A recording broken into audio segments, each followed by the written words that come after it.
All right, let's go ahead and kick things off here. Hi, everyone. Thank you so much for joining the first session of our virtual series. My name is Aisha Wadwani, and today I'll be talking about ways in which you can use existing data to quickly pivot and continue to grow your customer base. A little bit about myself. So my name is Aisha, and I'm a customer growth manager here at Review Trackers.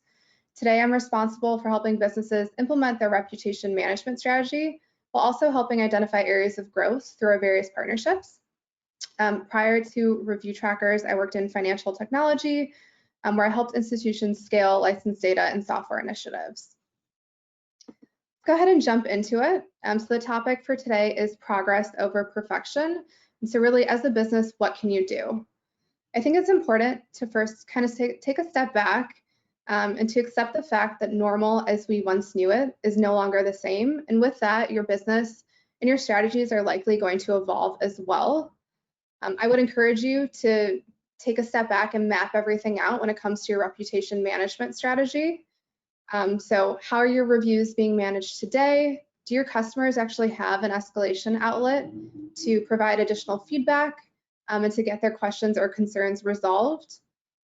Are reviews, both negative and positive, being shared internally to really promote and encourage your employees to have and promote a really great customer experience?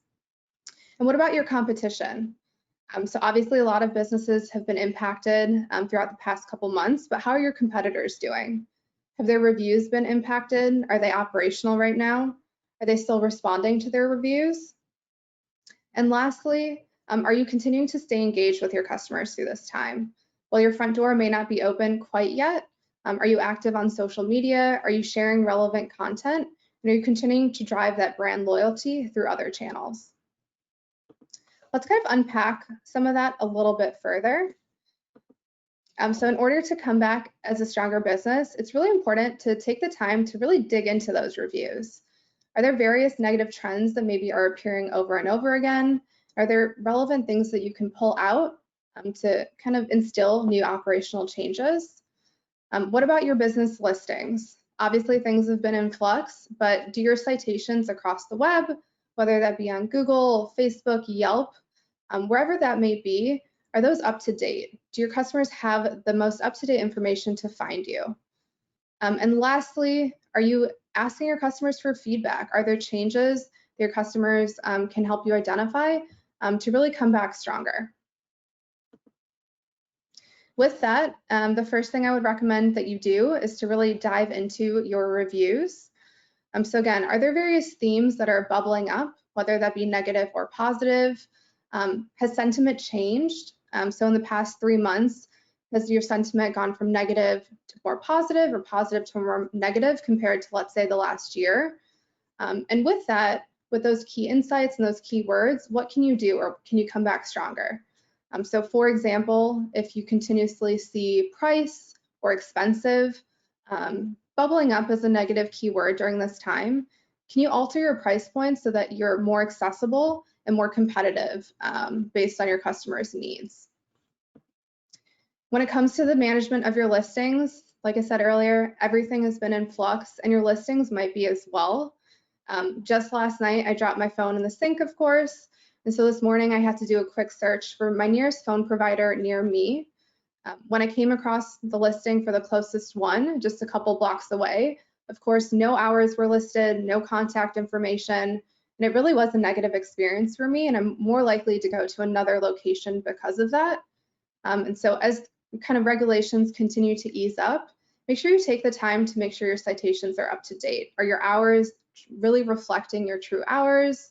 And can you take the time to optimize your listings further, whether that be consistent photos to drive loyalty across your listings, maybe adding certain attributes to bring in new customers, and also things like tweaking your long and short descriptions. Can you add maybe qualifiers or certain descriptions to talk about changes that you've implemented to bring back in new customers right within your listings themselves?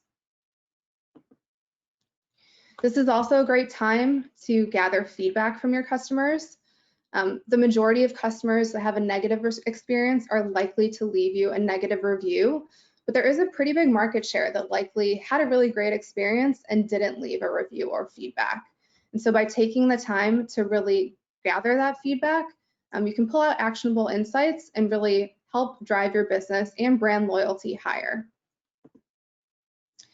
This is also a great time to get ahead of your competition. And 3 factors that I really wanted to call out are relevance, distance, and prominence. So if you think about it, a good exercise might be to open up a private browser and do a Google search for your service near whatever city or state that might be. So for example, pizza near Chicago. What Google is then going to spit out is what's known as the local pack, or the top 3 search results. And that's where you really want to be to garnish that market share. And so again, the higher you rank, the more foot traffic that will come in. And it's really important to kind of see where you stack amongst your competition today. A couple other factors that really influence your ranking. So that's going to include your average star rating, your volume of reviews. Responding to reviews will actually help you rank higher. So again, are you taking the time to do that as a business? And even using keywords in your responses will ultimately help when a customer uses those relevant keywords to search for a service or a business. Lastly, I do want to highlight that it's important to stay engaged. And so with that, are you taking the time to find unique ways to stay engaged with your customers? A couple of key ways to do that. So capitalizing on user-generated content. What is user-generated content, you might ask? That can be anything that a customer posts online. So if a customer highlights food, perhaps from one of your restaurants, they post a photo, you can actually use that and repost it. Again, it shows trust and you're driving loyalty, and it's relevant to other customers when they see that someone like them enjoyed a service. You can also repost a customer review, and I've seen a lot of customers even create review widgets recently, highlighting maybe reviews that showcase changes that they've put into place or things that are going really well. Again, just really honing in on digital and attacking all those channels. I'm sure just like me, you're spending a lot more time on your phone. And so whether that be on social with going live on various apps, perhaps using a free version of a social media management tool to really understand demographic data, really help you hone in on various targeting. But again, really staying engaged is important right now, and there is a lot of different social means to help you do that. So what does the future hold? Well, the future holds going back to business. And as I mentioned, there are a lot of various things you can do. The first being to update your listings, showcase your reopening, really highlight your store, your location reopenings through various promotions. For example, can you offer gift cards or maybe discounts to get people in the door in a couple months?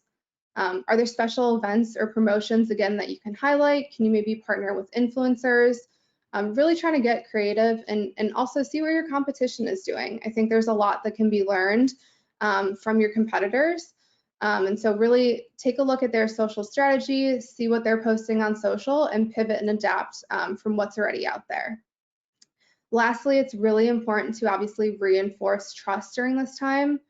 So making sure that your safety precautions are up to date. Are you monitoring your reviews for sanitization or other areas that might bubble up? Just some things to think about. And while this, the future may be unknown, it really is important to come back stronger, relevant, and also show that trust to your customers. I know this was pretty quick this morning, but I really wanted to take the time to answer any questions you might have. Is there anything I can help answer right now? I will also be sharing some more resources, and I'm more than available to help if you guys have any questions. All right, first question here. Do you have any recommendations for some ways to respond to negative reviews? This is a really great question, and I hear it pretty often. First recommendation, obviously respond. So again, responding is going to help you rank higher, but more so take the conversation offline. So I would highly recommend providing either an escalation phone number, maybe you set up an escalation email inbox, but provide a resource for your customer to take the conversation offline, provide more feedback, and really give you the opportunity as a business to make it right. Great question. Looks like there's another question here. What kinds of review widgets work with business sites? So awesome question. Here at Review Trackers, we have a couple different widgets. The first is going to be a testimonial widget where you can actually hand select the best and brightest reviews to showcase.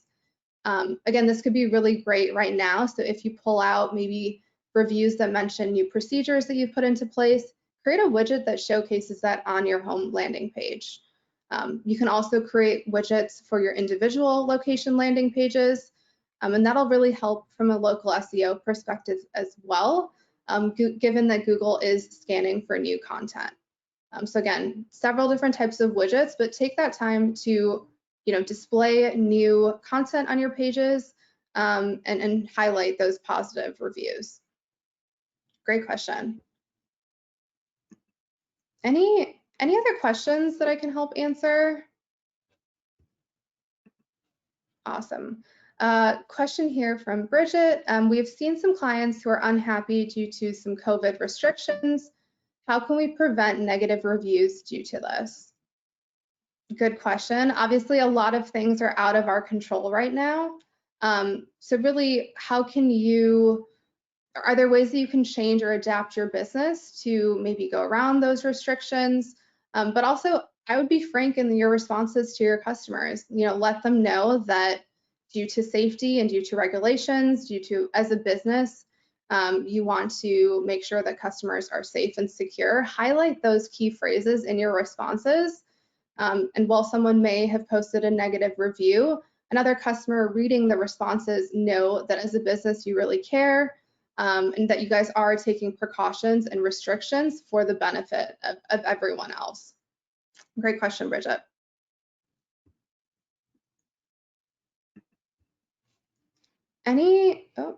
Awesome. Have you seen individuals use reviews to guide their social media strategies?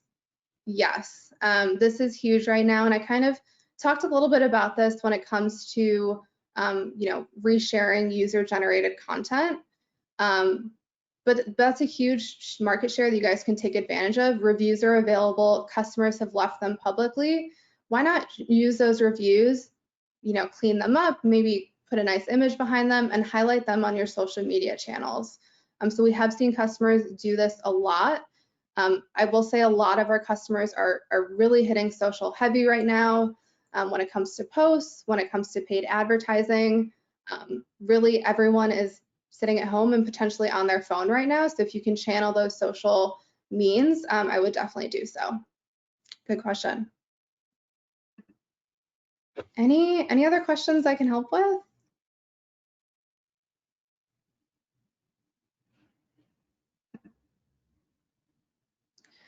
Good question. What's the return on investment of using a tool like Review Trackers? I can get back to you, Tariq, with some actual numbers here, but it is huge. I mean, 93% of customers will read between 1 to 50 reviews before making any buying decision. So really, if you can capture one ranking high enough to be in the top search results, again, responding to reviews through Review Trackers will help you do that. Monitoring those things that might bubble up in reviews will help you do that. But if you can really garnish the reviews and with a tool like Review Trackers, making it feasible and easy, you will see a return. And I'm happy to kind of return some numbers for you. Good question.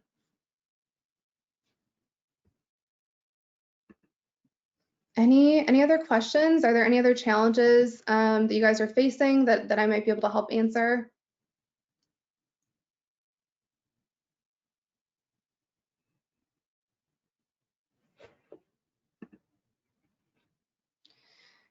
Chelsea, good question. So how do you anticipate as things open, reviews will change? I think obviously with everyone being more cautious, reviews are certainly going to change. One thing to note is obviously from a compliance and safety standpoint. So do we have visibility, or do you as a business have visibility into obviously maybe negative trends or obviously things that are bubbling up, but do you have visibility to kind of make sure that those reviews that are coming in as things reopen are positive and are highlighting the correct things and maybe not fear from a customer? So obviously making sure you have visibility there. I also think that people may be less likely to leave reviews. So you may not be having that in-person interaction where you can actually physically ask a person to leave reviews. So there might be a drop in volume. And with that, I think there's a huge opportunity to start asking for reviews proactively, whether that be through email or SMS. But really finding new ways to capture reviews, as again, a lot of the in-person interactions may not be the same and may not be as relevant. Awesome. Any other questions I can help answer?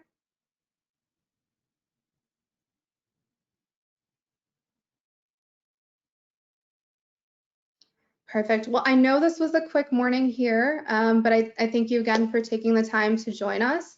Like I said, I will be sharing additional materials, and I'm happy to provide additional follow-up questions and answers as well. So feel free to look out for an email from me later, and I look forward to working with all of you. Thanks again for taking the time to join this morning.